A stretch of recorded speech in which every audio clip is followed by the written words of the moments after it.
السلام على أشرف الأنبياء والمرسلين وعلى آله وأصحابه أجمعين أما بعد فأعوذ بالله من الشيطان الرجيم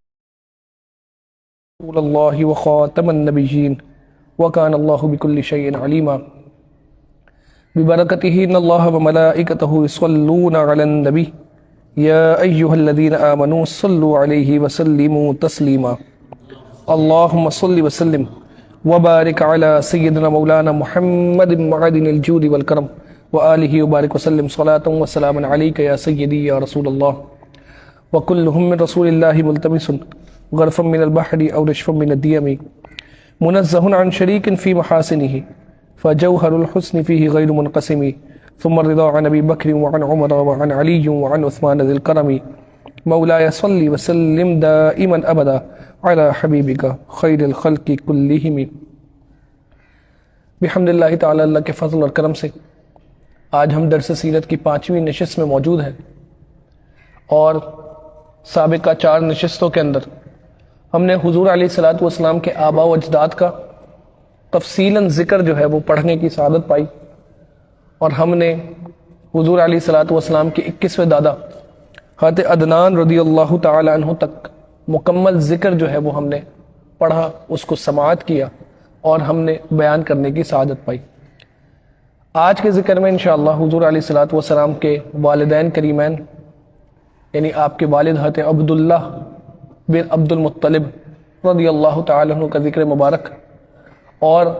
حضور علیہ الصلوۃ والسلام کی والدہ حضرت طیبہ طاہرہ عابدہ زاہدہ آمنہ رضی اللہ تعالی عنہ کا ذکر مبارک ہم کریں گے، اور آپ علیہ الصلوۃ والسلام کی ولادت کے حوالے سے کچھ احوال کو انشاءاللہ ذکر کرنے کی سعادت پائیں گے۔ پچھلی نشست میں میں نے حضور علیہ الصلوۃ والسلام کے والد کا ذکر ایک واقعے کے ضمن میں کیا تھا کہ جب حضرت عبد المطلب رضی اللہ تعالی عنہ جو حضور علیہ الصلوۃ والسلام کے دادا ہیں، جب آپ آب زمزم کے کنویں تک پہنچے تو اس کنویں تک پہنچنے میں آپ نے نیت یہ کی تھی اور منت یہ مانی تھی کہ اگر آب زمزم کا کنواں مجھے مل گیا اور میں نے اس کنویں کو پا لیا تو میرے 10 بیٹے ہوں گے، اگر اللہ تعالیٰ کی طرف سے مجھے 10 بیٹے عطا ہوئے تو میں 10 کے 10 بیٹوں میں سے کسی ایک کو راہ خدا میں ذبح کروں گا، یہ آپ نے منت مانی تھی۔ اور جب اس منت کو پورا کرنے کا وقت آیا تو آپ نے اپنے 10 بیٹوں کا نام لکھا اور قرعہ ڈالا گیا، تو اس میں حضرت عبداللہ رضی اللہ تعالیٰ عنہ کا نام نکلا۔ یہ حضرت عبد المطلب رضی اللہ تعالیٰ عنہ کے چہیتے بیٹے تھے، پورا عرب اور قریش کے لوگ آپ سے بڑی محبت کرتے تھے، تو وہ بیچ میں آئے اور انہوں نے حضرت عبد المطلب رضی اللہ تعالیٰ عنہ کو اس عمل سے روکا اور کہا کہ اس کا کوئی حل نکالا جائے،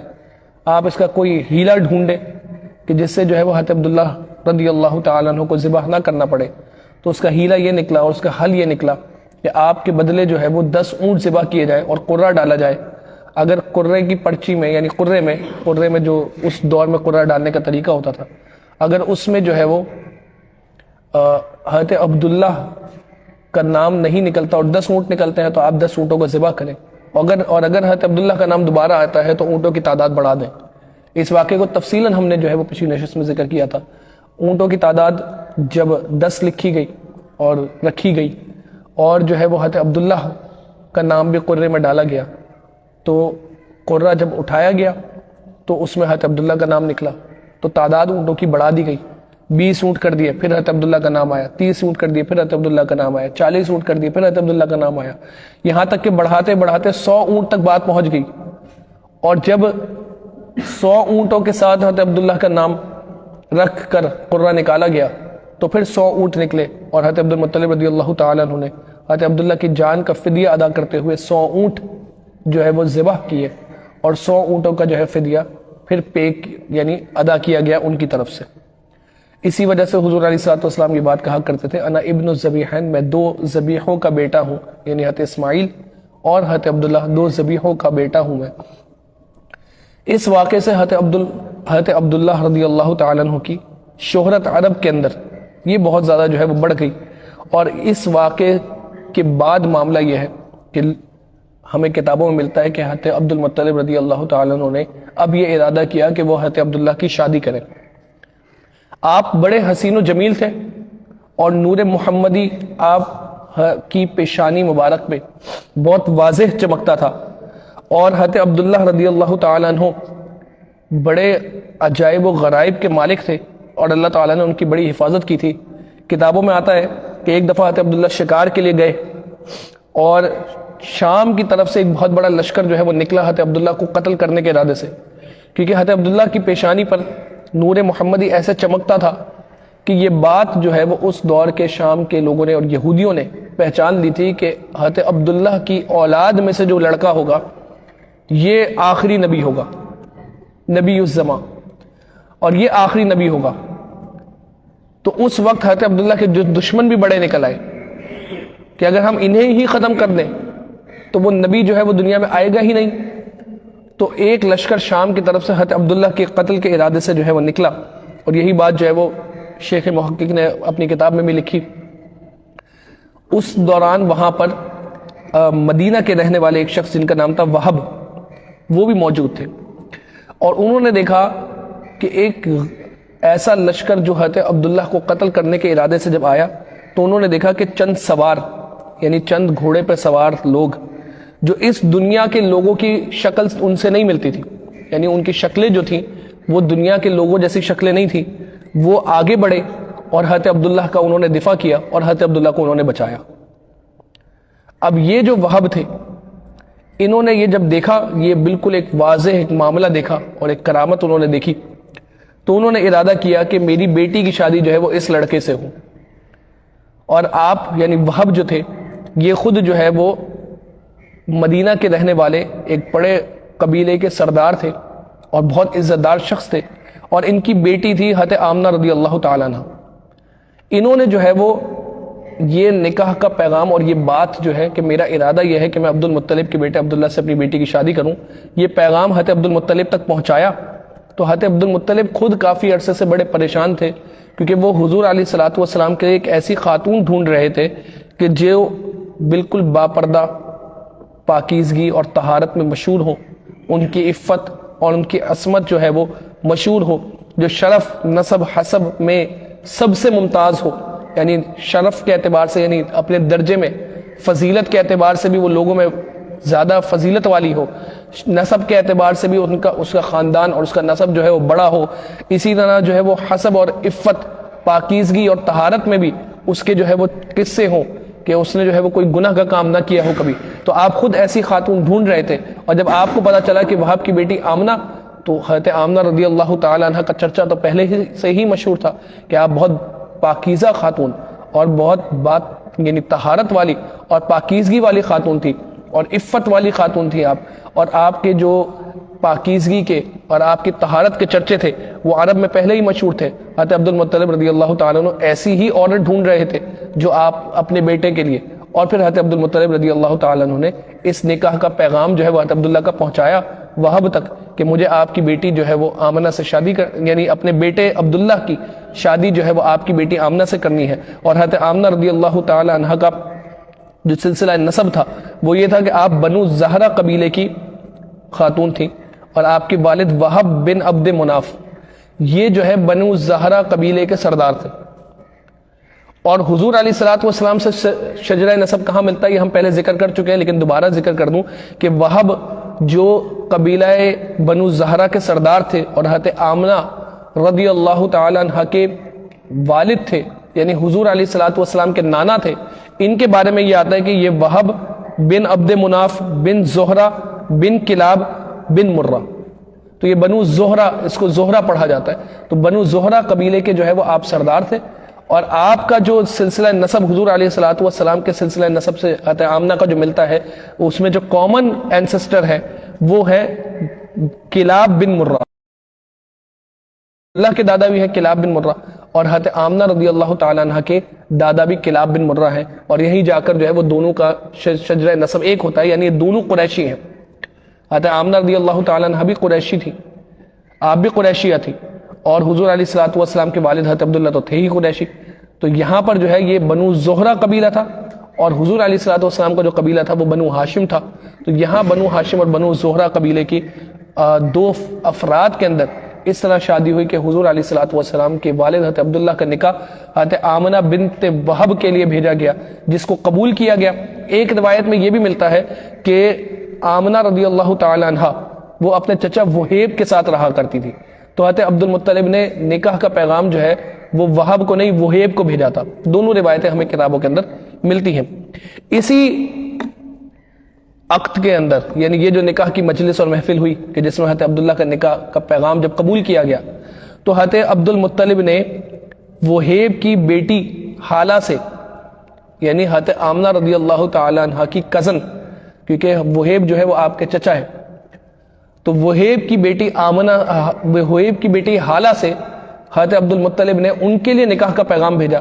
اور یہ بڑی عجیب و غریب ایک شادی تھی کہ جس میں باپ اور بیٹے دونوں کا نکاح ایک ساتھ ہو رہا تھا،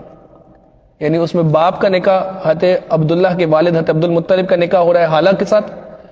اور حضرت عبداللہ کا نکاح ہو رہا ہے آمنہ رضی اللہ تعالی عنہ بنت وہب کے ساتھ۔ تو یہ دو چچا زاد بہنیں اور دو چچا زاد بہنیں جو ہے وہ نکاح میں آ رہی ہیں، ایک باپ کے نکاح میں جا رہی ہے، ایک بیٹے کے نکاح میں جا رہی ہے۔ تو یہ ایک انوکھا، یعنی سمجھ لیں کہ ایک شادی کی تقریب تھی کہ جس میں باپ بھی دولہا ہے اور بیٹا بھی دولہا ہے، اور جو ہے وہ دونوں کی شادی جن سے ہو رہی ہے وہ چچا زاد بہنیں ہیں، کہ اس طرح یہ سلسلہ بنتا ہے کہ حالہ بنت وہیب کی شادی حضرت عبد المطلب رضی اللہ تعالی عنہ سے ہو رہی ہے، اور آمنہ بنت وہب رضی اللہ تعالی عنہ کی شادی جو ہے وہ حضرت عبداللہ بن عبد المطلب رضی اللہ تعالی عنہ سے ہو رہی ہے۔ اور جو ہے وہ حضور علیہ الصلوۃ والسلام اس طرح آپ کے والدین کریمین کے آپس میں نکاح کا سلسلہ ہوا۔ ابن ہشام کے مطابق، یہ ایک مورخ گزرے ہیں، ان کے مطابق حضرت عبد المطلب رضی اللہ تعالی عنہ کی 5 بیویاں تھیں اور آپ کے 10 بیٹے اور 6 لڑکیاں جو ہے وہ پیدا ہوئی۔ اگر میں ذکر کروں تو آپ کی پہلی بیوی کا نام سمرہ تھا، سمرہ بنت جندب، اور ان سے جو سمرہ بنت جندب سے جو بیٹے پیدا ہوئے حضرت عبد المطلب کے وہ تھے حارث۔ یہ وہ بیٹے تھے جو جب حضرت عبد المطلب زمزم کا کنواں ڈھونڈنے کے لیے جب نکلے تو آپ کے اس وقت ایک ہی اولاد موجود تھی، وہ یہی حارث تھے۔ اسی طرح جو ہے وہ آپ کی دوسری زوجہ جو تھی ان کا نام تھا لبنہ، اور اس سے جو آپ کے بیٹے پیدا ہوئے تھے وہ تھا ابو لہب، یعنی ابو لہب جو حضور علیہ السلام کا چچا تھا، وہ پیدا جس عورت سے ہوا اس کا نام لبنہ تھا، اور ابو لہب کا اصلی نام جو ہے عبد العزیٰ تھا، اس کا نام عبد العزیٰ تھا۔ اور جو ہے یہ اس کو ابو لہب اس لیے کہا جاتا تھا کہ یہ لہب کا مطلب ہوتا ہے بڑا حسین و جمیل اور خوبصورت، تو یہ عرب کے ایسے نوجوانوں میں اور ایسے لوگوں میں اس کا شمار ہوتا تھا جو بڑے خوبصورت تھے، اس کی وجہ سے اس کا لقب ابو لہب مشہور ہوا تھا۔ لیکن آپ دیکھیں اسلام میں خوبصورتی، حسن و جمال، یہ تمام چیزیں تب دیکھی جاتی ہیں جب سب سے بڑا فیکٹر اس ذات کے اندر موجود ہو، وہ ہے ایمان۔ ایمان اگر موجود ہوگا تو باقی جتنی ممتاز کرنے والی جو ہے وہ سچویشن اور ممتاز کرنے والی کوالٹیز اور صفات ہوں گی وہ سب جو ہے وہ دیکھی جائیں گی، یعنی نسب دیکھا جائے گا اور شرف دیکھا جائے گا اور حسن و جمال دیکھا جائے گا، اور اگر آج کے دور کے اعتبار سے بات کروں تو دنیاوی ایجوکیشن دیکھی جائے گی۔ لیکن یہ تمام چیزیں تب دیکھی جائیں گی جب ایمان موجود ہوگا اور سامنے والی ذات صاحب ایمان ہوگی۔ اس کو اس طرح سمجھے ایک مثال کے ساتھ کہ ایک شخص ہے، بڑا خوبصورت ہے، حسین و جمیل ہے، آپ کا دوست ہے، بلا تشبیہ آپ اس کو کہیں، سمجھانے کے لیے بات کر رہا ہوں صرف، وہ ایک دن آپ سے کسی دعوت میں آپ کے دوست کی ملاقات ہو جو بڑا اللہ تعالیٰ نے اس کو حسن و جمال دیا اور اللہ تعالیٰ نے اس کو بڑی قد و قامت دی اور بڑی خوبصورتی اللہ تعالیٰ نے اس کو دی، اور وہ دعوت میں ایک جگہ پر آپ سے ملاقات کرتا ہے، تیار ہو کر آیا ہوا ہے، اور آپ اس سے کہیں محبت میں کہ تم بڑے خوبصورت لگ رہے ہو، آج تم ابو لہب جیسے لگ رہے ہو، یعنی آج تو تم ابو لہب لگ رہے ہو،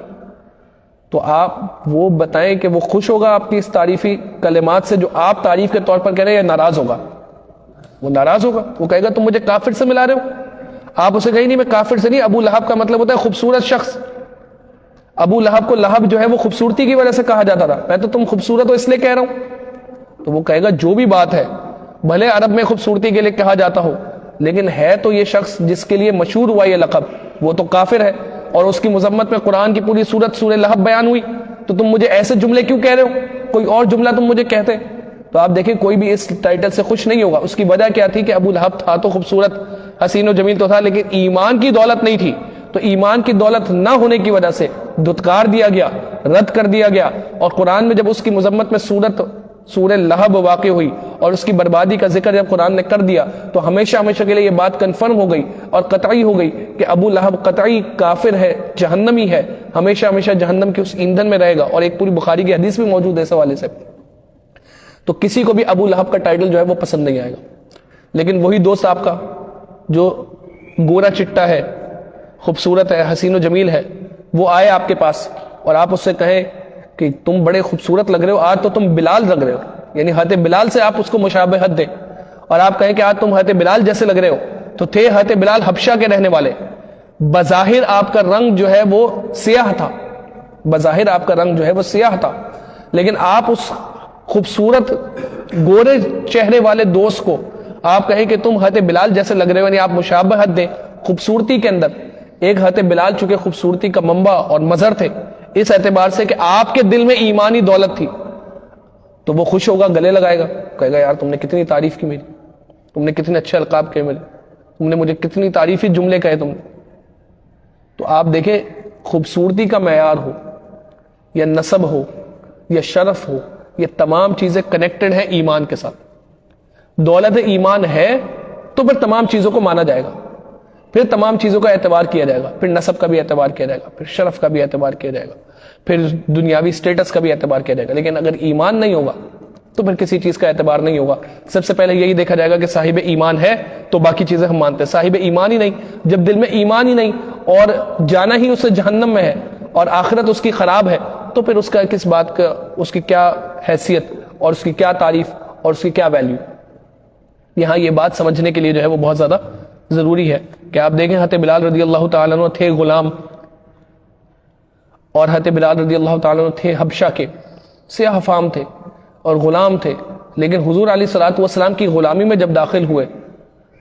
تو اب حضرت عمر جیسا عرب کا قریش قبیلے کا سردار بھی ہے، حضرت عمر جیسا روبدار شخص بھی ہے، حضرت عمر جیسا عرب کا جو ہے وہ سردار، حضرت عمر عرب کے سرداروں میں سے تھے، وہ بھی ہے۔ تو جب حضرت بلال کو دیکھتے ہیں تو کہتے ہیں یا سیدی، اے بلال تم میرے سردار ہو، اے بلال تم میرے سردار ہو۔ حضرت عبداللہ ابن عمر رضی اللہ تعالیٰ عنہ کے بارے میں آتا ہے کہ آپ کے بیٹے کا نام جو ہے وہ بلال رکھا آپ نے، حضرت بلال کی نسبت سے بلال رکھا آپ نے، کیونکہ ہمیں نسبتوں سے محبت کرنا اگر سکھایا ہے کسی نے تو حضرت عمر ہے، کہ نسبتوں سے محبت کیسے کرنی ہے یہ حضرت عمر نے سکھایا ہے۔ اگر سادات کا ادب، سیدوں کا ادب، نواسہ رسول حضرت امام حسن مجتبیٰ اور نواسہ رسول حضرت امام حسین رضی اللہ تعالی عنہما، ان کا ادب اگر کسی نے سکھایا ہے تو وہ حضرت عمر ہے۔ اگر آپ حضرت عمر والی روایتیں ہٹا دیں تو پھر ہمیں سادات کا ادب کیسے کرنا ہے، سیدوں کا ادب کیسے کرنا ہے، یہ ہمیں آئے گا ہی نہیں۔ انشاءاللہ ہم آگے جا کے وقت ملے گا تو اس پر تفصیلاً ذکر کریں گے۔ تو حضرت عبداللہ ابن عمر نے اپنے بیٹے کا نام بلال رکھا، تو کسی نے آپ کو خوش کرنے کے لیے یہ کہا کہ عبداللہ ابن عمر کے بلال جیسا کوئی بلال نہیں،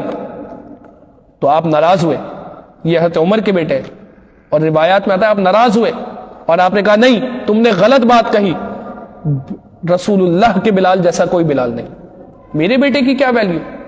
میرے بیٹے کی کیا اوقات، یعنی تھے تو حضرت عبداللہ ابن عمر کے بیٹے، لیکن یہاں پر عاجزی انکساری کا مظاہرہ کرتے ہوئے اور حضرت بلال حبشی کا مقام و مرتبہ بیان کرتے ہوئے کہتے ہیں کہ نہیں تم نے غلط بات کہی،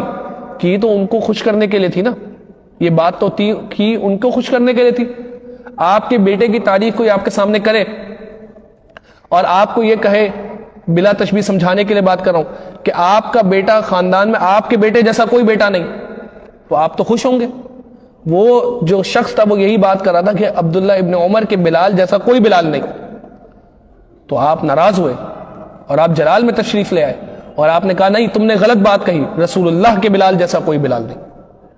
کہ رسول اللہ کے بلال جیسا کوئی بلال نہیں۔ اور حضرت بلال نے کیا کام کیا تھا؟ صرف ایک کام جو سب سے قیمتی اور سب سے اہم کام تھا، انہوں نے کلمہ توحید کی آواز بلند کی تھی، انہوں نے کلمہ توحید کا اقرار کیا تھا۔ یہ ایک کلمہ توحید کا اقرار کرنا اور رسول اللہ صلی اللہ تعالی علیہ وسلم کی غلامی میں آنا، یہ ایسا کام تھا کہ حضرت بلال رضی اللہ تعالیٰ عنہ کے قدموں کی آہٹ رسول اللہ نے جنت میں سنی۔ آپ دیکھیں حضرت بلال حبشی رضی اللہ تعالیٰ عنہ کا مقام و مرتبہ کتنا بلند مقام و مرتبہ ہے، جس کو حضرت عمر کہیں میرے سردار، اے بلال آپ میرے سردار ہیں، اے بلال آپ میرے آقا ہیں، جبکہ رتبے میں حضرت عمر بڑے ہیں، اس میں تو کوئی شک نہیں، حضرت عمر رتبے میں حضرت بلال حبشی سے بڑے ہیں رضی اللہ تعالیٰ عنہ، لیکن محبت حضرت بلال سے ایسی، اور یہ محبت تھی بھی کس وجہ سے کہ جو نسبت انہیں رسول اللہ صلی اللہ تعالیٰ علیہ وسلم سے شامل تھی، اس نسبت کی وجہ سے حضرت بلال سے محبت حضرت عمر کو ایسی تھی کہ انہیں اپنا آقا، انہیں اپنا سردار کہتے تھے۔ اور ابو لہب جو پورے عرب میں اپنے حسن و جمال کی وجہ سے مشہور تھا، اس کا انکار، ایمان کا انکار کرنا ایسا ہوا کہ اسے دھتکار دیا گیا۔ آج ابو لہب کا نام کوئی اچھے الفاظ میں اور کوئی اچھے القابات کے ساتھ نہیں کہتا، بلکہ جب بھی اس کا نام لیا جاتا ہے مذمت کے طور پر لیا جاتا ہے، اس کی بربادی کا ذکر کرتے ہوئے لیا جاتا ہے۔ اور ہم ہر سال سورہ لہب پڑھ کر جو ہے وہ ذکر کرتے ہیں کہ ابو لہب جس نے حضور علیہ الصلوۃ والسلام کے انکار کیا، آپ کی شان میں گستاخی کی، اللہ تعالیٰ نے اسے ہمیشہ ہمیشہ کے لیے برباد کر دیا۔ تو آپ دیکھیں، جس نے رسول اللہ کی غلامی کا پٹا گلے میں ڈالا اور جس نے آپ سے محبت کی، تو اللہ تعالیٰ نے اسے اتنا اونچا مقام و مرتبہ دیا کہ بڑے بڑے عرب کے سرداروں پر حضرت بلال کو فوقیت حاصل ہو گئی، کیونکہ بعد فتح مکہ ہونے کے بعد بہت سارے لوگوں نے اسلام قبول کیا، اور ان میں بہت سارے لوگوں نے جنہوں نے فتح مکہ کے بعد اسلام قبول کیا، اس میں عرب کے قبیلہ قریش کے بڑے بڑے سردار موجود تھے، عرب کے قبائل کے بڑے بڑے سردار موجود تھے، لیکن حضرت بلال نے چونکہ قبل فتح مکہ سے قبل اسلام قبول کیا تھا، تو حضرت بلال کا رتبہ ان سب سے بڑا، حضرت بلال کا مقام و مرتبہ ان سب سے بڑا تھا، اور ہے، اس میں کوئی دو رائے نہیں۔ تو آپ دیکھیں، حضرت بلال جو کہ غلام ہے، لیکن ایک غلام بھی اگر اسلام قبول کرتا ہے اور ایمان لے کر آتا ہے تو اس کا ایمان لانا اتنا معتبر ہوا کہ اس کے نسب کو نہیں دیکھا گیا، اس کے دنیاوی سٹیٹس کو نہیں دیکھا گیا، بلکہ اس کے ایمان لانے کی وجہ سے اس کے رتبے کو اتنا بلند و بالا کر دیا گیا کہ بعد میں ایمان لانے والے بڑے بڑے قبائل کے سردار، بڑے بڑے مالدار لوگ اس کے رتبے کے برابر نہیں آ سکے۔ شرف صحابیت میں تو سب برابر ہیں، لیکن جو صحابہ کے درجات جو قائم کیے گئے اور جو معیار فضیلت جو بنایا گیا اور قائم کیا گیا، اس میں حضرت بلال کا رتبہ جو ہے وہ بلند ہو گیا۔ تو یہ جو ہے ابو لہب، یہ بھی حضرت عبد المطلب رضی اللہ تعالیٰ عنہ کا بیٹا تھا۔ اسی طرح حضرت عبد المطلب کی ایک بیوی، ان کا نام تھا فاطمہ، ان سے حضرت عبد المطلب کے جو اولاد پیدا ہوئی اس میں ایک کا نام تھا ابو طالب، یہ حضور علیہ الصلوۃ والسلام کے جو ہے وہ چچا تھے، حضور علیہ الصلوۃ والسلام نے ان کے ساتھ کافی وقت گزارا، اور یہ حضرت علی کے والد تھے۔ اسی طرح ایک بیٹے کا نام زبیر تھا، ایک کا نام جو ہے وہ عبداللہ تھا، اور یہ حضور علیہ الصلوۃ والسلام کے والد ہیں۔ یہ جس خاتون سے یا جس حضرت عبد المطلب رضی اللہ تعالی عنہ کی جس زوجہ سے پیدا ہو رہے ہیں، ان کا نام فاطمہ بنت عمر تھا۔ اسی طرح جو ہے وہ بیضہ، عاتقہ، برہ، امیمہ، عروہ، یہ ساری اولادیں جو ہے وہ فاطمہ سے حضرت عبد المطلب رضی اللہ تعالیٰ عنہ کی ہوئی ہیں، یعنی سب سے زیادہ اولادیں حضرت عبد المطلب کی جو ہے وہ اس زوجہ سے، یعنی فاطمہ جو آپ کی زوجہ کا نام تھا، ان سے ہوئی۔ اسی طرح جو ہے ہم نے ابھی ذکر کیا کہ حضرت آمنہ رضی اللہ تعالی عنہ کی چچی زاد، جو آپ کی کزن تھی، چچی زاد حالہ بنت وہیب، ان سے حضرت عبد المطلب نے جو ہے وہ نکاح کیا اور ان سے حضرت عبد المطلب نے شادی کی، تو ان سے 4 اولادیں پیدا ہوئیں، جس میں حضرت حمزہ رضی اللہ تعالیٰ عنہ انہی سے پیدا ہوئے، اور حضور علیہ الصلوۃ والسلام کی پھپھی حضرت صفیہ، یہ بھی انہی سے پیدا ہوئی۔ حالہ بنت وہیب سے 4 بچے پیدا ہوئے، جن میں 2 بڑے اہم، ایک حضور علیہ الصلوۃ والسلام کی پھپھی صفیہ، اور ایک جو ہے حضرت حمزہ رضی اللہ تعالیٰ عنہ جو حضور علیہ الصلوۃ والسلام کے چچا تھے، کہ حضرت حمزہ رضی اللہ تعالیٰ عنہ کے جاں بازی کے قصے اور آپ کے جو ہے وہ کہہ لیں کہ آپ کی جرت و بہادری کے قصے تو ہم پڑھتے رہتے ہیں، آگے جب ہم ابتدائی اسلام اور جب ہم پڑھیں گے تو انشاءاللہ حضرت حمزہ کا ذکر وہاں بھی آئے گا، جنگ احد میں بھی اور بدر میں بھی حضرت حمزہ کا ذکر آئے گا۔ یہاں پر حضرت صفیہ جو حضور علیہ الصلوۃ والسلام کی پھوپھی ہیں، ان کا ذکر بھی انشاءاللہ ہم غزوہ خندق کے موقع پر کریں گے، کہ یہ تھی تو خاتون، لیکن تھی حضرت حمزہ کی بہن اور تھی حضرت عبد المطلب کی بیٹی، تو آپ خاتون ہونے کے باوجود کیسی دلیر اور بہادر خاتون تھی، انشاءاللہ ان کا ذکر ہم غزوہ خندق کے موقع پر جو ہے وہ کریں گے۔ اور اسی طرح جو ہے وہ حضرت عبد المطلب کی 5ویں بیوی نطیلہ جن کو کہا جاتا ہے، ان سے جو ہے وہ حضرت عبد المطلب کے 2 بچے پیدا ہوئے، جس میں سے ایک کا ذکر میں یہاں کروں گا، وہ حضور علیہ الصلوۃ والسلام کے چہید چچا حضرت عباس رضی اللہ تعالیٰ عنہ تھے۔ یہ وہی حضرت عباس رضی اللہ تعالیٰ عنہ ہے کہ حضرت عمر رضی اللہ تعالیٰ عنہ کے دور خلافت میں آپ خلیفہ امیر المومنین ہیں، رتبے میں حضرت عباس رضی اللہ تعالیٰ عنہ سے بڑے ہیں رتبے کے اندر، اور آپ کو افضلیت حاصل ہے حضرت عباس رضی اللہ تعالیٰ عنہ پر، لیکن حضرت عمر کا دور خلافت ہے، خلیفہ وقت ہے آپ، اور بارش نہیں ہو رہی، اور مسجد میں جو ہے وہ آپ نے ارادہ کیا کہ بارش کے لیے دعا فرمائے، تو آپ نے دیکھا حضرت عباس رضی اللہ تعالیٰ عنہ سامنے موجود ہیں، بیٹھے ہوئے ہیں۔ کتابوں میں آتا ہے، جیسے میں نے ذکر کیا نا کہ نسبت کا ادب جو ہے حضرت عمر نے سکھایا، کہ نسبت کا ادب کیسے کرنا، یہ سکھایا ہی حضرت عمر نے، لکھا دیکھنے والوں نے، اور روایت کیا اس کو کہ حضرت عمر رضی اللہ تعالیٰ عنہ ممبر رسول سے کھڑے ہوئے، حضرت عباس کے سامنے آ کر بیٹھے، اور آ کر بیٹھنے کے بعد ہاتھ اٹھائے، اور ہاتھ اٹھا کر حضرت عباس کو چہرے کی طرف دیکھ رہے اور دعا کر رہے ہیں، یا اللہ حضور علیہ الصلوۃ والسلام کے چچا عباس کے وسیلے سے دعا کرتا ہوں بارش برسا۔ حضرت عباس کے وسیلے سے دعا کرتے ہیں کہ یا اے میرے رب، میں حضور علیہ الصلوۃ والسلام کے چچا حضرت عباس کے وسیلے سے دعا کرتا ہوں تو بارش برسا۔ اور کتابوں میں آتا ہے کہ ان کے وسیلے سے دعا کرنا اتنا مجرب تھا کہ بارش ہوئی، اور بارش ہوئی۔ تو آپ دیکھیں نسبتوں کا ادب ہمیں حضرت عمر رضی اللہ تعالیٰ نے سکھایا، یہ بھی حضور علیہ الصلوۃ والسلام کے چچا حضرت عبد المطلب کے بیٹے تھے۔ اسی طرح جو ہے وہ کتابوں میں یہ بات ملتی ہے کہ حضور علیہ الصلوۃ والسلام کے والد حضرت عبداللہ رضی اللہ تعالیٰ عنہ اور حضرت آمنہ رضی اللہ تعالیٰ عنہ کا نکاح ہوا، اور حضرت آمنہ رضی اللہ تعالیٰ عنہ جو ہے وہ حضرت عبداللہ رضی اللہ تعالیٰ عنہ کے گھر مبارک میں تشریف لے آئیں۔ ایک بات یہ ہمیں اس نکاح سے پہلے کا ایک واقعہ ہمیں ملتا ہے کہ حضرت عبداللہ رضی اللہ تعالیٰ عنہ بڑے حسین و جمیل تھے، اور بہت سی خواتین آپ سے نکاح کے لیے جو ہے وہ ہر وقت کوشاں رہتی کہ ہمارا نکاح اور ہماری شادی حضرت عبداللہ سے ہو جائے، کیونکہ آپ بڑے حسین و جمیل تھے، اور اس کی ایک بہت بڑی بنیادی وجہ تھی کہ آپ کے پیشانی مبارک میں نور محمدی چمکتا تھا۔ کچھ خواتین جو ہے وہ کچھ غلط ارادے بھی رکھتی تھیں، لیکن اللہ تعالیٰ نے حضرت عبداللہ رضی اللہ تعالیٰ عنہ کی پاکیزگی کو اور آپ کو محفوظ رکھا، اور آپ کا دل جو ہے وہ گناہ کی طرف کبھی بھی مائل نہیں ہوا۔ بہت عورتوں نے آپ کو مال کی پیشکش بھی کی، اور بہت مالدار عورتوں کے رشتے بھی آپ کے لیے آئے، لیکن حضرت عبد المطلب جو ہے وہ چاہتے تھے کہ اگر میرے بیٹے عبداللہ کی شادی کسی سے ہو تو وہ ایسی خاتون ہو عرب کی، پورے عرب کی ایسی خاتون ہو کہ اس کا ثانی کوئی نہ ہو، اور اسی لیے حضرت آمنہ رضی اللہ تعالیٰ عنہ کا انتخاب کیا گیا۔ اس حوالے سے کچھ اور بنیادی بات بھی میں انشاءاللہ آپ سے کروں گا۔ ایک دفعہ روایت میں ہمیں ملتا ہے کہ ایک عورت جو حضرت عبداللہ رضی اللہ تعالیٰ عنہ کی بڑی جو ہے وہ فریفتہ تھی، اور آپ سے بہت زیادہ محبت کا اقرار کیا کرتی تھی، اور آپ سے جو ہے وہ بہت زیادہ اظہار محبت کرتی تھی،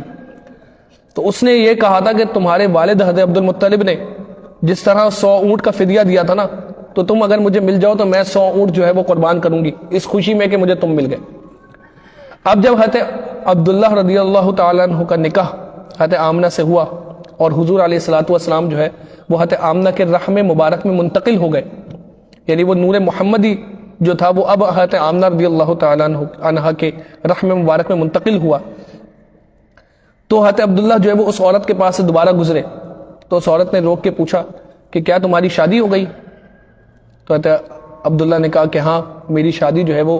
آمنہ بنت وہب سے ہو گئی ہے۔ تو اس عورت نے جو ہے وہ کہا کہ اب جو تمہاری پیشانی پر جو ہے وہ جو نور چمکتا تھا، میں اس نور کی فدائی تھی، اور اس نور پر میں فدا تھی، اب مجھے وہ نور نظر نہیں آ رہا۔ ہماری کتابوں میں یہ بات بھی لکھی ہوئی ہے کہ جس وقت یہ نور محمدی حضور علیہ الصلوۃ والسلام کا نور یہ حضرت آمنہ رضی اللہ تعالیٰ عنہ کے رحم مبارک میں منتقل ہوا، تو وہ شب جمعہ تھی، اور امام احمد بن حنبل رضی اللہ تعالیٰ عنہ نے اپنی کتاب میں یہ بات لکھی کہ انہوں نے ان کے نزدیک، یعنی امام احمد بن حنبل اپنے وقت کے امام ہیں، حنبلی فقہ کے آپ جو ہے وہ بانی ہے، حنبلی فقہ جو ہے وہ آپ سے نکلا۔ حضور غوث اعظم شیخ عبد القادر جیلانی رضی اللہ تعالیٰ عنہ جب چونکہ آپ تو تھے مجتہد، لیکن حضور غوث اعظم رضی اللہ تعالیٰ عنہ نے جب حنبلی فقہ کو کمزور ہوتا ہوا دیکھا تو آپ نے خود امام احمد بن حنبل کی تقلید کی، اور فتویٰ جو ہے وہ غوث اعظم حنبلی فقہ اور حنبلی مسلک کے اعتبار سے دیا کرتے تھے۔ 4 امام ہیں نا، امام اعظم ابو حنیفہ جن سے حنفی فقہ نکلا، اور امام شافعی جن سے جو ہے وہ شافعی فقہ نکلا، اور امام مالک جن سے مالکی فقہ نکلا، اور امام احمد بن حنبل جن سے حنبلی فقہ نکلا۔ امام احمد بن حنبل اپنے وقت کے سب سے بڑے امام ہیں، اور آپ کا ثانی کوئی نہیں، اتنے بڑے آپ امام، اور آپ کے دور میں ایک جو ہے وہ قرآن مخلوق ہے نہیں، اس حوالے سے بہت بڑا جو ہے وہ فتنہ اٹھا تھا، اور بادشاہ بھی اس فتنے میں ملوث تھا، اور آپ جو ہے وہ صحیح عقیدے پر اور صحیح موقف پر ڈٹ گئے تھے کہ آپ کو جو ہے وہ کئی کوڑے مارے گئے، لیکن آپ جیل میں بھی آپ کو ڈالا گیا، لیکن آپ اپنی بات سے پیچھے نہیں ہٹے، یہاں تک کہ اللہ تعالیٰ نے آپ کو کامیاب کیا۔ امام احمد بن حنبل اپنے وقت کے بہت بڑے امام گزرے، وہ اپنی کتاب میں لکھتے ہیں کہ شب جمعہ ان کے نزدیک، امام احمد بن حنبل کے نزدیک شب جمعہ جو ہے یہ لیلۃ القدر سے بھی زیادہ افضل ہے۔ وجہ یہ ہے کہ وہ فرماتے ہیں کہ اس رات سارے جہان اور تمام مسلمانوں پر ہر قسم کی خیر و برکت اور سعادت جس طرح نازل ہوئی ہے، اس طرح کسی اور رات میں نازل نہیں ہوئی، کیونکہ یہ وہ رات تھی کہ حضور علیہ الصلوۃ والسلام جو ہے آمنہ کے رحم مبارک میں تشریف لائے ہیں، اور کتابوں میں باقاعدہ تصریح کے ساتھ بیان کیا گیا ہے کہ کیا کیا وہ معاملات تھے کہ جو دیکھے گئے اس رات کو، اور حضرت امام احمد بن حنبل کے نزدیک اسی وجہ سے جو ہے یہ رات لیلۃ القدر سے بھی زیادہ افضل ہے، اور آپ نے باقاعدہ اس کی تصریح فرمائی، اور آپ نے کہا کہ یہ لیلۃ القدر سے بھی زیادہ افضل ہے۔ اور کتابوں میں ہمیں یہ بات ملتی ہے کہ وہ سال جو تھا، وہ سال ایسا عظیم سال تھا کہ عرب میں، پورے عرب کے اندر اس سال جو ہے وہ مال ہو یا اناج ہو، اس کی فراوانی ہوئی، اور عرب جو ہے وہ باقاعدہ یہ کہتے تھے کہ یہ فتح کا سال ہے، اور یہ جو ہے اناج اور مال و دولت کی کثرت کا سال ہے، کہ اس سال ہمیں جو ہے وہ جتنا مال و دولت ملا، اور اس سال ہمیں جو ہے وہ جتنا اناج ملا، یہ ہمیں کبھی اتنا نہیں ملا، اور یہ ساری برکتیں جو ہے وہ حضور علیہ الصلوۃ والسلام کی تھی، یہ سب حضور علیہ الصلوۃ والسلام کی برکت سے ہوا۔ اور باقاعدہ حضرت آمنہ رضی اللہ تعالیٰ عنہ بیان کرتی ہیں کہ دوران، یعنی جو یہ معاملہ چل رہے تھے، اس دوران باقاعدہ جو ہے مجھے آواز آتی تھی اور مجھے سنائی دیتا تھا کہ کوئی کہہ رہا ہے کہ اے آمنہ، تیرے پیٹ میں تمام عالمین کا سردار موجود ہے، تمام جہانوں کا سردار موجود ہے، جب وہ پیدا ہوں تو ان کا نام محمد رکھنا۔ اس لیے ایک روایت میں ہمیں یہ ملتا ہے کہ حضرت آمنہ نے حضور علیہ الصلوۃ والسلام کا نام جو ہے وہ محمد رکھا، اور آپ کے دادا حضرت عبد المطلب رضی اللہ تعالیٰ عنہ نے آپ کا نام جو ہے وہ احمد رکھا۔ اور روایت جو ہے یہ بھی ملتی ہے کہ حضرت آمنہ نے احمد نام رکھا اور حضرت عبد المطلب نے محمد نام رکھا، دونوں روایتیں ہمیں ملتی ہیں۔ یہ بات حضور علیہ الصلوۃ والسلام نے خود بیان کی کہ زمین پہ میرا نام محمد ہے اور آسمانوں پر میرا نام جو ہے وہ احمد رکھا گیا ہے۔ یہ دونوں نام اللہ رب العزت کی طرف سے جو ہے وہ بیان کیے گئے تھے۔ اسی طرح جس رات یہ جو معاملہ ہوا تو کتابوں میں ملتا ہے ہمیں کہ تمام بت جو ہے وہ اوندھے پڑ گئے، خود بخود تمام بت جو تھے وہ گر گئے، شیاطین کا آسمان پر جو ہے وہ جانا منع ہو گیا۔ کاہن جو تھے نا، کاہن کہتے ہیں جادوگر کو، آسان انداز میں سمجھانے کے لیے بات کروں، جادوگر کو، یا آج کے دور میں کہہ لیں کہ چلیں آج کے دور سے اس کو کمپیئر نہیں کرتا وہ، ورنہ کوئی اس کو غلط طرف نہ لے جائے، جادوگر کو کاہن کہتے ہیں۔ اور اس دور میں عرب کے اندر بڑے بڑے کاہن ہوتے تھے جو جادو کیا کرتے تھے، اور جنات ان کے کنٹرول میں ہوتے تھے۔ یہ کاہن کیا کرتے تھے کہ جناتوں کو، اپنے جنات کو جو ان کے کنٹرول میں ہوتے تھے، آسمانوں پر بھیجتے تھے، اور اللہ رب العزت کی جو تقدیر کے فیصلے جو آسمانوں پر جو فرشتے جب ان تک منتقل ہوتے کہ اب جو ہے وہ اس سال میں بارش ہونی ہے، یا یہ معاملہ ہونا ہے، یا وہ معاملہ ہونا ہے، اس کی تفصیل بہت زیادہ میں اس کی طرف نہیں جاتا، تو یہ جنات جو ہے نا وہ اس کو تھوڑا بہت سن لیا کرتے تھے، اور وہاں سے انفارمیشن، ٹوٹی پوٹی انفارمیشن کاہن کو آ کے بتاتے ہیں۔ وہ کاہن جو ہے وہ خبر لوگوں میں شیئر کرتا، اور لوگ سمجھتے کہ یہ علم غیب کی خبریں دے رہا ہے، اور یہ ہمیں جو ہے یہ کاہن جو ہے بڑی غیب کی خبریں بتا رہا ہے، اور بالکل پریڈکشن جو وہ بات کہتے تھے وہ ویسے ہی ہوتی تھی، یعنی اتنے ماہر ہو جاتے ہیں ویسے ہی کہ تکا جو ہے وہ کئی دفعہ جو ہے وہ تکا ایکوریٹلی لگ جاتا ہے۔ جیسے میں اگر جعلی عاملین کی بات کروں، جو صحیح العقیدہ علماء جو ہے وہ قرآن و حدیث کی آیتوں کو سامنے رکھتے ہوئے اور بزرگوں کے وظائف کو سامنے رکھتے ہوئے اگر عمل کرتے ہیں اور علاج کرتے ہیں، میں ان کی بات نہیں کر رہا، میں جعلی عاملین کی بات کروں کہ یہ ایک دھندا بہت تیزی سے بڑھ گیا ہے۔ جعلی عاملین جو ہیں وہ کیا کرتے ہیں، وہ آپ کی نفسیات سے کھیلتے ہیں، اصل میں آپ کی سائیکی سے کھیلتے ہیں۔ کوئی شخص آئے گا تو اس کو دیکھتے ہی بولیں گے تم بہت پریشان لگ رہے ہو مجھے۔ تو آج کے دور میں کون پریشان نہیں ہے؟ تو ہر بندہ ہی پریشان ہے، تو وہ سوچتا ہے کہ یہ تو کتنا پہنچا ہوا بندہ ہے، کتنا پہنچا ہوا بزرگ ہے، اس نے میری پریشانی دیکھ لی، ابھی تو میں نے کچھ کہا نہیں۔ تمہیں مال کا مسئلہ ہے، تمہیں کاروبار کے اعتبار سے کوئی مسئلہ ہے، تمہارے پاس رزق کم ہے، تو کون سا بندہ ایسا ہے کہ جو آج کے دور میں پاکستان پہ اگر دیکھا جائے تو ہر بندے کو ہی مال کا مسئلہ ہے، ہر بندہ ہی رزق میں اضافہ چاہتا ہے، ہر بندہ ہی جو ہے وہ چاہتا ہے کہ اسے زیادہ سے زیادہ پیسے ملے۔ انہوں نے ایک جملے کچھ ایسے بنائے ہوئے، ٹھیک ہے، تم بیمار بہت زیادہ رہتے ہو، ٹھیک ہے، سردیاں آتی ہیں، وائرل ہوتا ہے، بیمار تو ہوتا ہے۔ اب وہ بندہ یعنی وہ نفسیات سے ایسا کھیلتا ہے کہ بندہ سوچنے پہ مجبور ہو جاتا ہے، ہاں یہ مسئلہ تو میرے ساتھ ہے، پیسے تو میرے پاس نہیں ہے، مال تو میرے پاس کم ہے، ہاں یہ کاروبار میں یہ مسئلہ چل تو رہا ہے، ہاں جاب پہ یہ مسئلہ، تمہارے دشمن بہت ہیں۔ اب وہ سوچنے لگے ہاں فلاں بھی مجھے ٹیڑھی نظر سے اس نے دیکھا تھا، اس نے مجھے یہ بات کی تھی، اس نے میرے خلاف یہ پالیٹکس کھیلی تھی. اب وہ کیا ہوا، وہ سمجھنے لگتا ہے یہ بہت بڑا پہنچا ہوا کوئی شخص ہے اور یہ بزرگ ہے. وہ وہیں جو ہے وہ اپنا مال بھی اس کے قدموں پہ نچھاور کرتا ہے، وہ اپنا جیب بھرتا ہے، اس کا بیڑا غرق کر دیتا ہے. تو وہ کاہن کیا کرتے تھے، یعنی اس دور میں بھی، کہ وہ جنات سے خبریں منگواتے، لوگوں کے سامنے شیئر کرتے. وہ خود ایکسپرٹ تھے اس معاملے کے اندر. تو لوگوں کو لگتا کہ یہ کاہن جو ہے یہ بہت پہنچے ہوئے ہیں اور یہ ہمیں جو ہے وہ غیب کی خبریں ایسی بتاتے ہیں کہ جو بالکل ایکوریٹ ہوتی ہیں. لیکن اس رات جب حضور علیہ الصلوۃ والسلام کی تشریف آوری کے اسباب بن گئے تو پھر جو ہے وہ اللہ تعالیٰ نے شیاطین کا آسمان میں آنا بند کر دیا. اب قیامت تک شیاطین جو ہے وہ آسمان تک نہیں پہنچ سکتے، کیونکہ اب حضور علیہ الصلوۃ والسلام کی تشریف آوری سے وحی کا سلسلہ بھی شروع ہونا تھا اور وحی کا بھی ابتدا ہونی تھی. اور پھر حضور علیہ الصلوۃ والسلام کی اتھارٹی اور آپ کا مقام و مرتبہ سب پہ اسٹیبلش کرنا بھی ضروری تھا. تو اللہ تعالیٰ نے ایسا اہتمام کیا کہ شیاطین کا آسمان پہ چڑھنا اس کے بعد سے جو ہے وہ منع ہو گیا. اور دنیا کے تمام بادشاہوں کے تخت جو ہے وہ الٹ دیے گئے.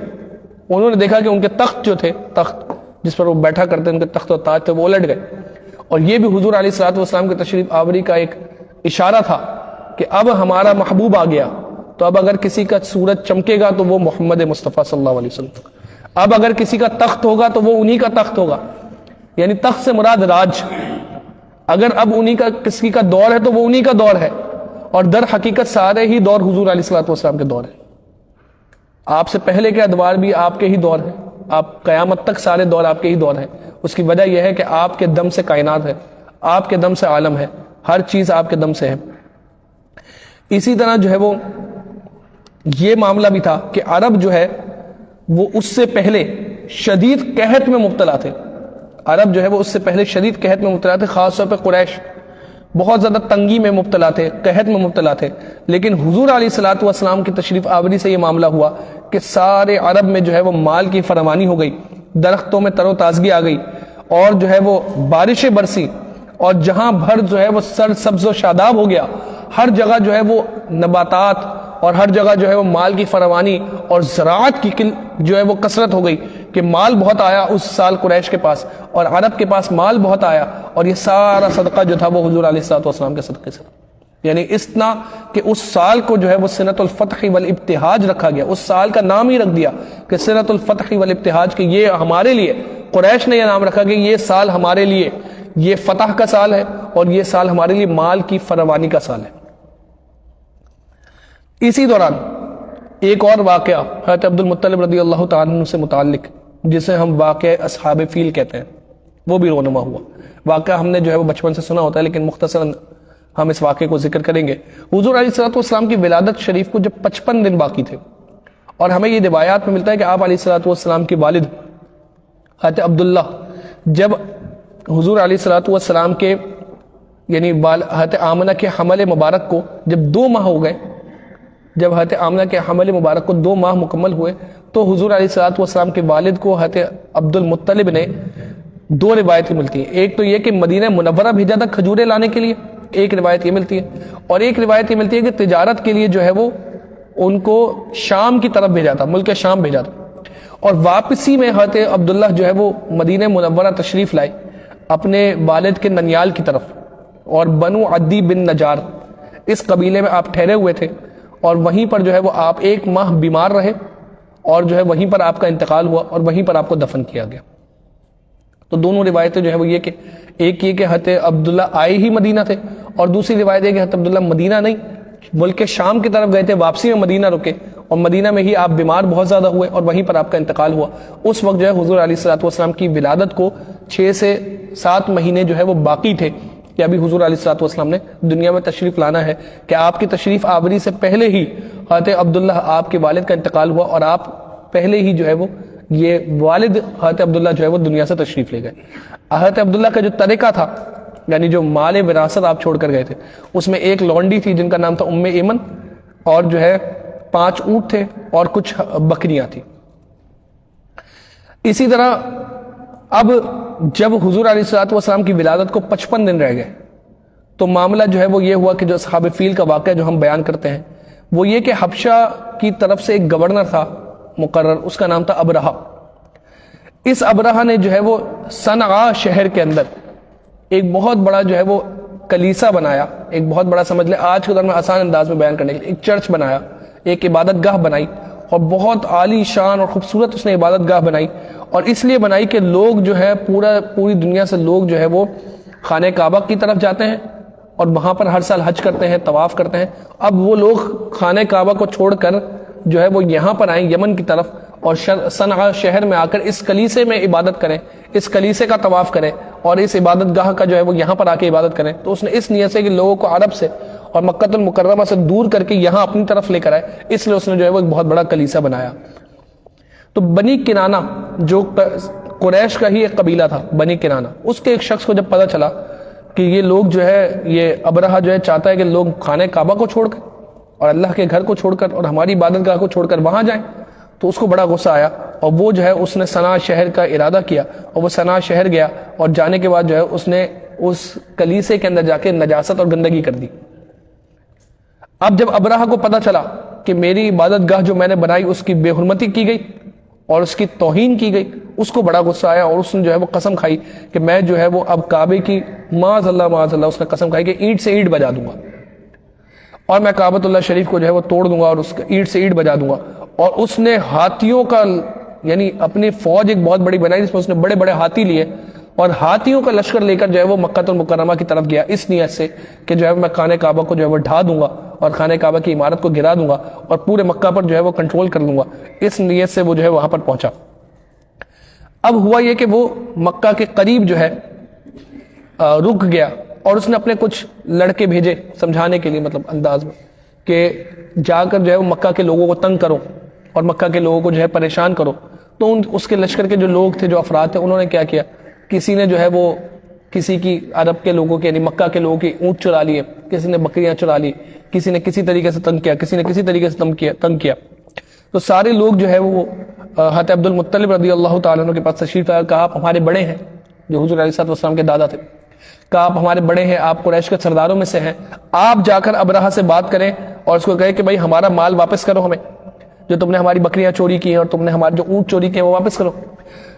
اتفاقاً ہوا یہ بھی تھا کہ حضرت عبد المطلب رضی اللہ تعالیٰ عنہ کا کہ 200 اونٹ بھی جو ہے وہ ان لوگوں نے چوری کر لیے تھے۔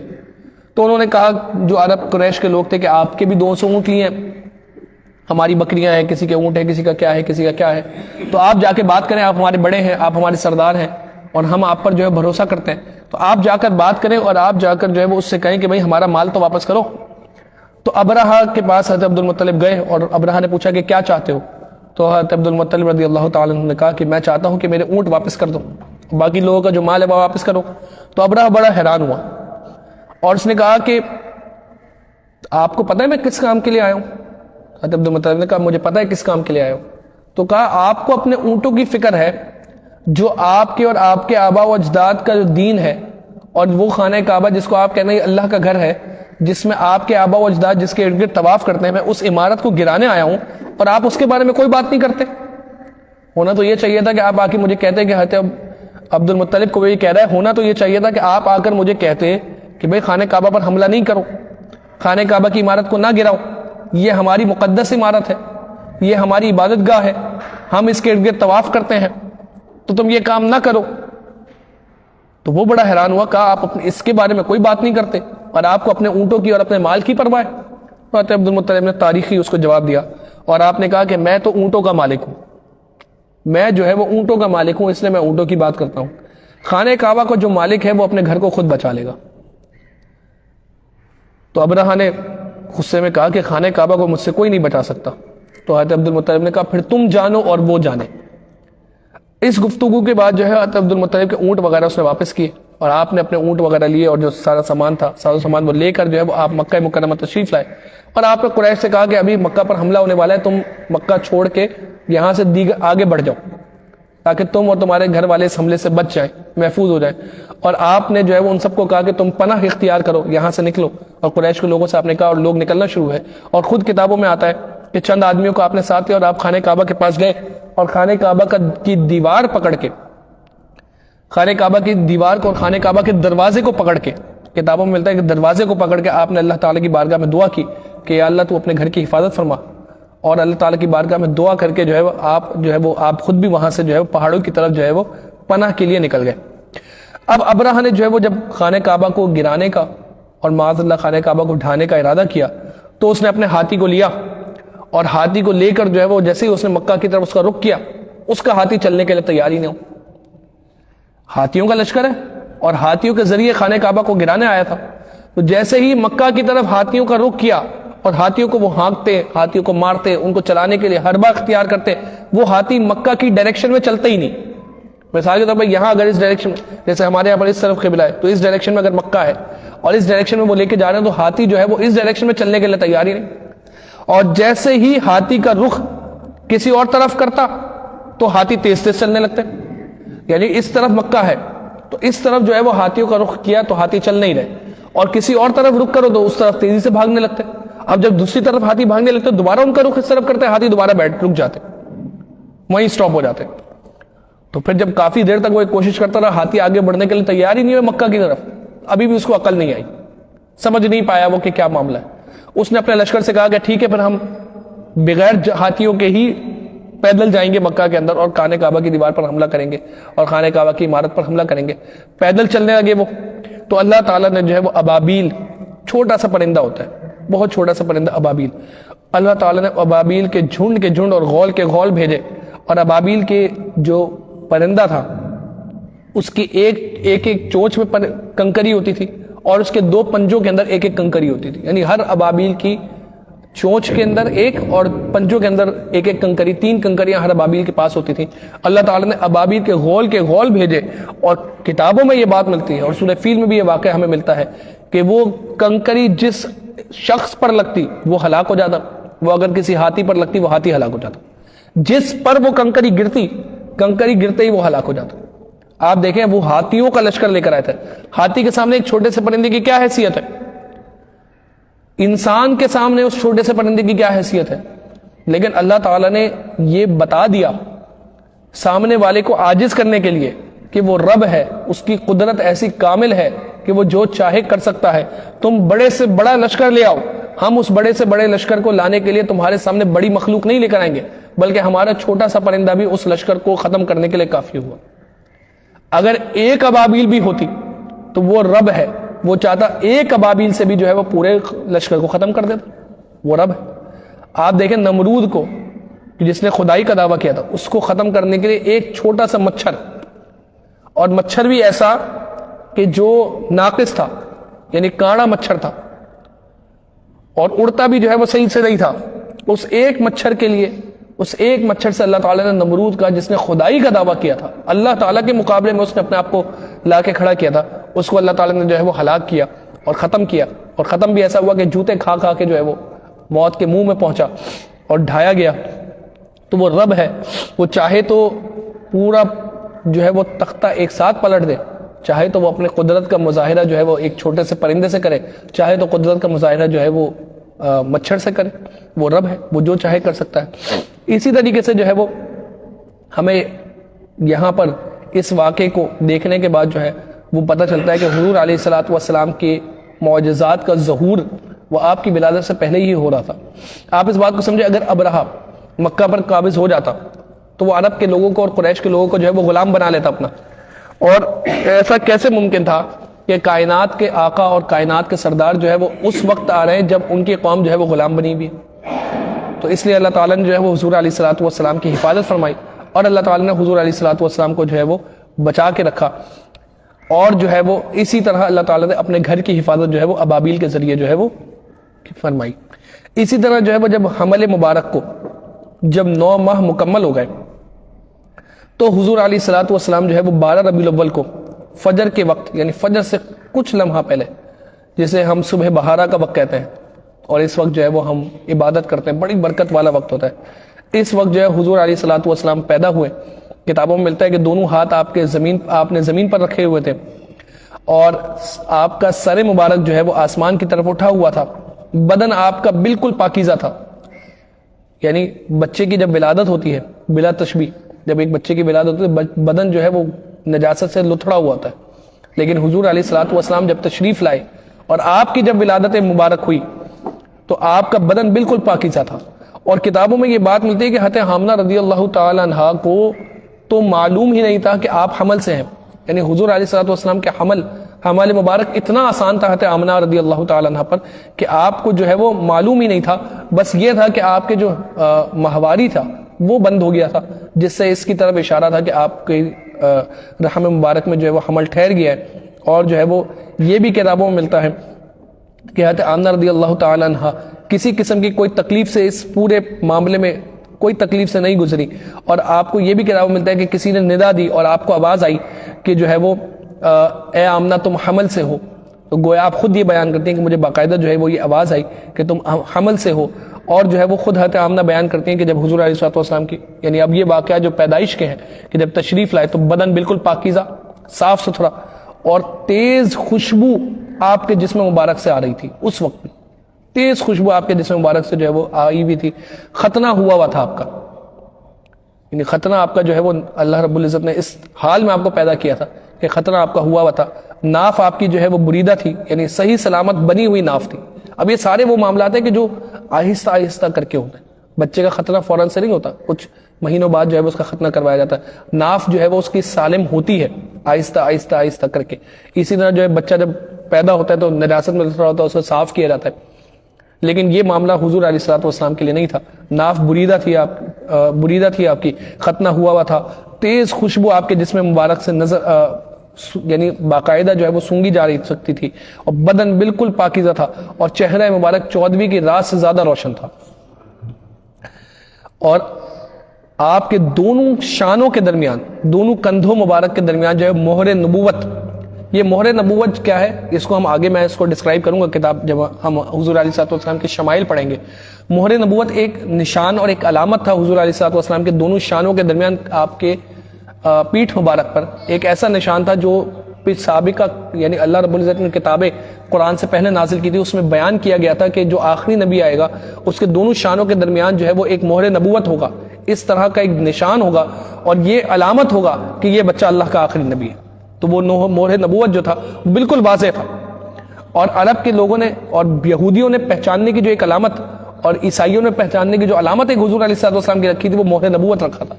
کہ مہر نبوت جو ہے یہ صرف اسی بچے کے پاس ہوگا اور اسی شخص کے پاس ہوگا جو آخری نبی ہوگا، اور باقاعدہ آپ کو اس مہر نبوت سے پہچانا جاتا تھا کیونکہ اس مہر نبوت کا ذکر تورات شریف میں، زبور شریف میں، انجیل شریف میں موجود تھا۔ یعنی پہلے کی کتابوں میں جب حضور علیہ الصلوۃ والسلام کی علامتیں اللہ رب العزت نے بیان کی تھی، وہاں مہر نبوت کو بطور علامت اور سائن بیان کیا تھا جو بالکل واضح تھا۔ حضرت عبد المطلب اس وقت خانہ کعبہ کی طواف میں مصروف تھے کہ حضرت عبد المطلب کو جو ہے پیغام پہنچایا گیا، اور حضرت عبد المطلب بہت خوش ہوئے کیونکہ بیٹے کا انتقال ہو چکا تھا، آپ کا پوتا پیدا ہوا۔ فوراً آپ حضرت آمنہ کے پاس تشریف لائے، حضور علیہ الصلوۃ والسلام کو جو ہے وہ اپنے گود میں لیا، اور جو ہے وہ ان کے لیے دعا کی، اور اللہ تعالیٰ سے جو ہے وہ اس عظیم نعمت کا کہ جو اللہ رب العزت کی طرف سے انہیں نعمت ملی، وہ کیا کہ بیٹے کا انتقال ہو چکا ہے اور بیٹے کا بیٹا پیدا ہوا۔ اس دور میں بیٹے کو ویلیو دی جاتی تھی۔ حضرت عبد المطلب تو وہ نہیں تھے کہ جو بیٹیوں کو زندہ دفن کرتے تھے، ہم نے پچھلی نشست میں بھی یہ بات کی تھی، لیکن حضرت عبد المطلب رضی اللہ تعالیٰ عنہ بہت زیادہ خوش ہوئے، اور جو ہے وہ یہ بھی روایات میں ملتا ہے کہ آپ جو ہے وہ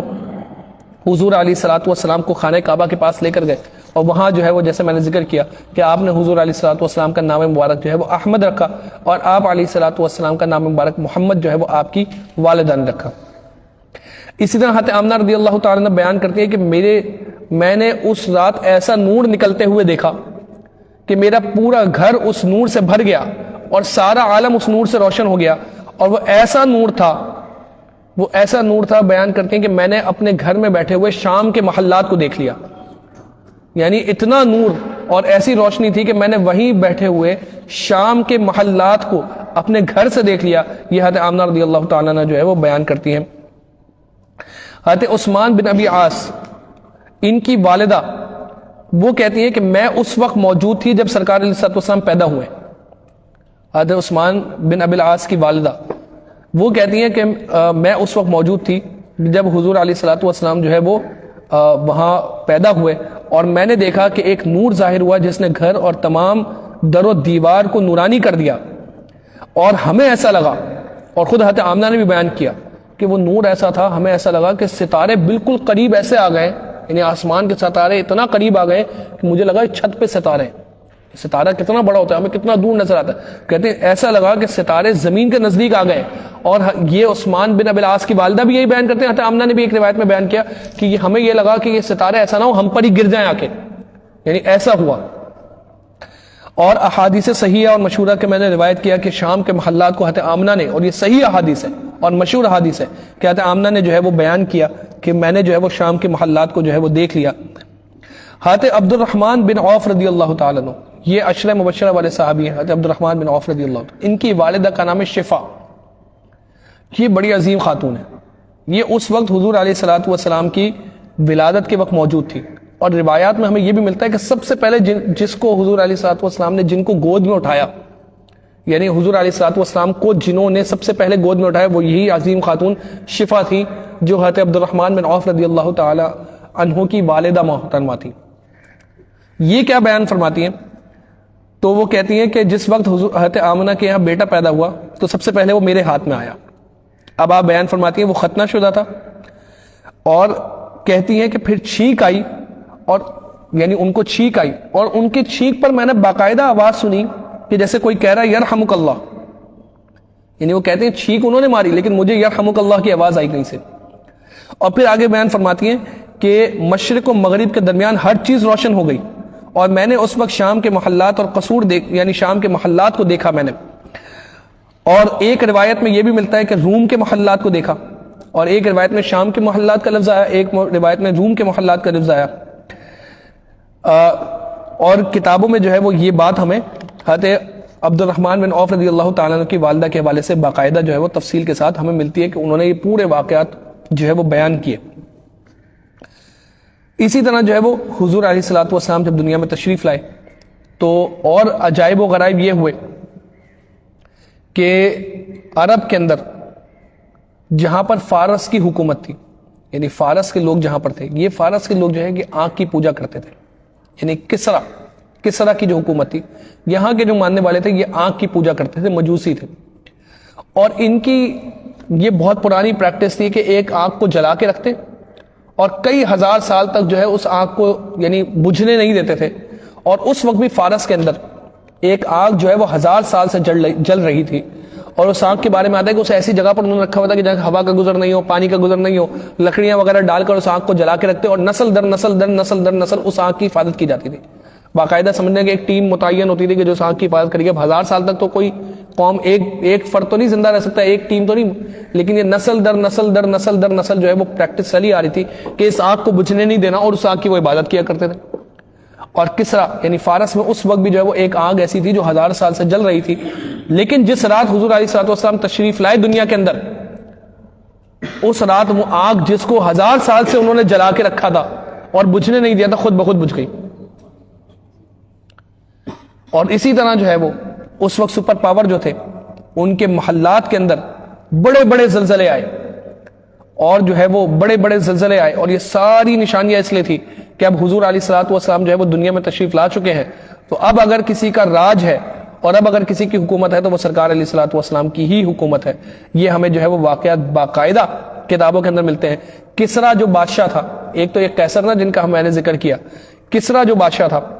اس کے بارے میں جو ہے وہ یہ ملتا ہے کہ اس کے شہر جو اس کا شہر تھا مدائن کے اندر اس کا محل تھا. کسرا بادشاہ کا جو شہر تھا مدائن، اس کے اندر جو ہے وہ اس کا محل تھا. اس کے محل جو تھا وہ خود بخود ایسا زلزلہ ہے اس کے محل کے اندر کہ محل پھٹ گیا. اس کا محل جو ہے وہ زلزلے کی وجہ سے پھٹ گیا، اور 14 کنگرے جو تھے یعنی بڑے بڑے مینار اور بڑے بڑے کنگرے جو تھے وہ خود بخود گر گئے. اب 14 کی کیوں؟ کیونکہ روایات میں ہم نے یہ بھی پڑھا کہ حضور علیہ الصلوۃ والسلام کی ولادت سے لے کر کسرا فتح ہو رہا ہے حضرت عمر فاروق رضی اللہ تعالیٰ عنہ کے دور خلافت میں. آپ کے دور میں کسرا فتح ہوا، اور یہ سارا علاقہ مدائن کا، اور یہ سارا یعنی یہ پٹی لگتی ہے عراق کی، یہ شہر جو ہے مدائن کا یہ عراق کے اندر ہے، ساری عراق کی پٹی لگتی ہے. یہ سب حضرت عمر فاروق رضی اللہ تعالیٰ عنہ کے دور میں جو ہے سب فتح ہوا. تو حضور علیہ الصلوۃ والسلام کی ولادت سے لے کر فاروق اعظم تک 14 بیچ میں جو ہے وہ کسرا کے یعنی بادشاہ آئے تھے. 14 بادشاہ آئے تھے. تو وہ 14 کنگرے جو پھٹے اور 14 مینارے جو گرے، اس کی جو یعنی یہ سمبولک تھا، اور اس کی ریزن جو بیان کی گئی وہ یہ تھی کہ اللہ تعالیٰ کی طرف سے ایک علامت تھی کہ 14 لوگ آئیں گے، اور 14 کے بعد جو ہے پھر اسلام یہاں پر آئے گا. اور ایسا ہی ہوا کہ جب وہ لسٹ بنائی گئی وہ بادشاہوں کی کہ جو سرکار علیہ الصلوۃ والسلام کے دور سے لے کر فاروق اعظم کے دور تک ایک ایک بادشاہ مرتا ہے یا چلا جاتا ہے یا تبدیل ہوتا ہے دوسرا بادشاہ آتا, تو وہ 14 کی تعداد تھی. اور اس کی علامت اور اس کا اشارہ جو ہے وہ رب تعالیٰ نے اس رات کیا جب وہ حضور علیہ الصلوۃ والسلام دنیا میں تشریف لائے. وہ 14 کنارے جو ہے وہ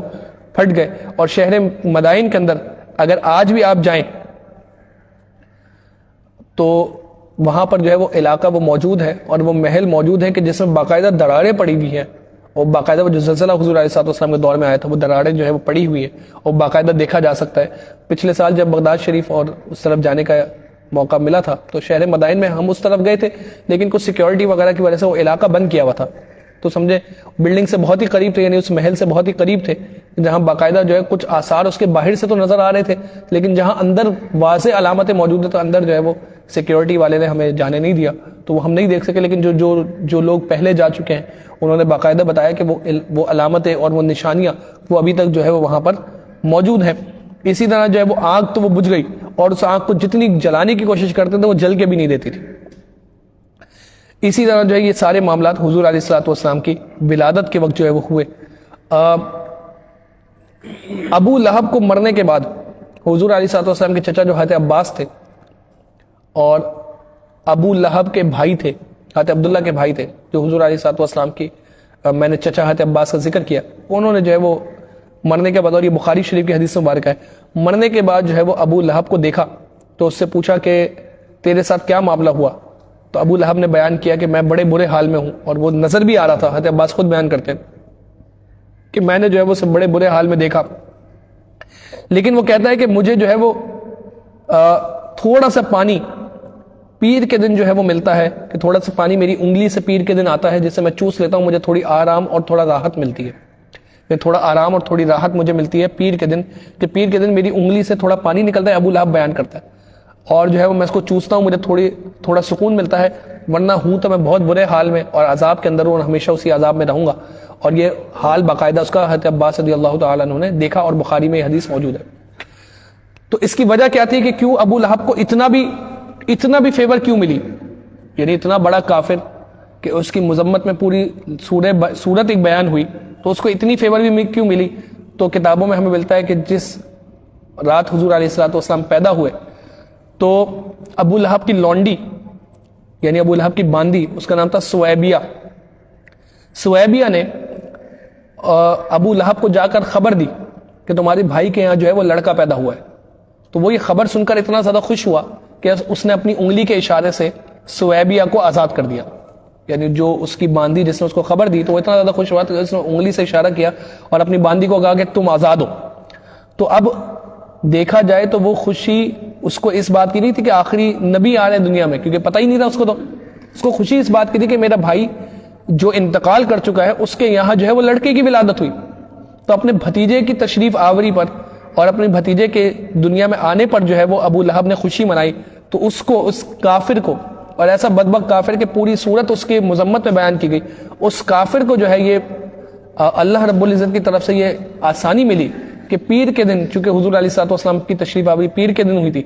پیر کے دن جو ہے اس کی انگلیوں سے کچھ پانی آتا ہے, کچھ قطرے, جسے وہ پیتا ہے, سکون محسوس کرتا ہے, راحت محسوس کرتا ہے. تو اس کو اگر اتنی فیور ملی تو ہم حضور علیہ الصلوۃ والسلام کے محبت کرنے والے اور حضور علیہ الصلوۃ والسلام سے عقیدت و عشق رکھنے والے, اگر ہم ربیع الاول شریف میں 12 ربیع الاول کو حضور علیہ الصلوۃ والسلام کا ولادت کا یوم منائیں اور رات کو محفل میں وقت گزاریں اور آپ علیہ الصلوۃ والسلام کی ولادت کی خوشی میں اپنے گھر میں چراغاں کریں, تو آپ بتائیں جب ایک کافر پر اتنی فیور ایک کافر کو مل سکتی ہے تو کیا اللہ تعالیٰ ہماری ساری عبادت کو ضائع کر دے گا, یا کیا اللہ تعالیٰ ہماری ساری محبت کو ضائع کر دے گا؟ نہیں, بلکہ ہمیں اس کا ثمر اور اس کا پھل انشاءاللہ آخرت میں حاصل ہوگا, اور انشاءاللہ آخرت میں ہمیں اس کا پھل بھی ملے گا. تو آپ یہ دیکھیں کہ یہاں سے ہم استدلال کرتے ہیں اس کا کہ حضور علیہ الصلوۃ والسلام کی ولادت کی خوشی منانے پر جب ایک کافر کو, اور ایسا کافر جس کو پتہ بھی نہیں تھا کہ وہ آخری نبی ہے, وہ تو جانتا بھی نہیں تھا, وہ تو اپنے بھائی کے یہاں بیٹا پیدا ہونے پر خوشی منا رہا تھا, تو ہم یہ جانتے ہوئے کہ حضور علیہ الصلوۃ والسلام اللہ تعالیٰ کے آخری نبی ہیں اور اللہ تعالیٰ کی مخلوق میں سب سے بلند مرتبہ آپ کا ہے, جب ہم خوشی منائیں تو یہ خوشی انشاءاللہ ہمیں جو ہے وہ آخرت میں بہت زیادہ فائدہ دے گی.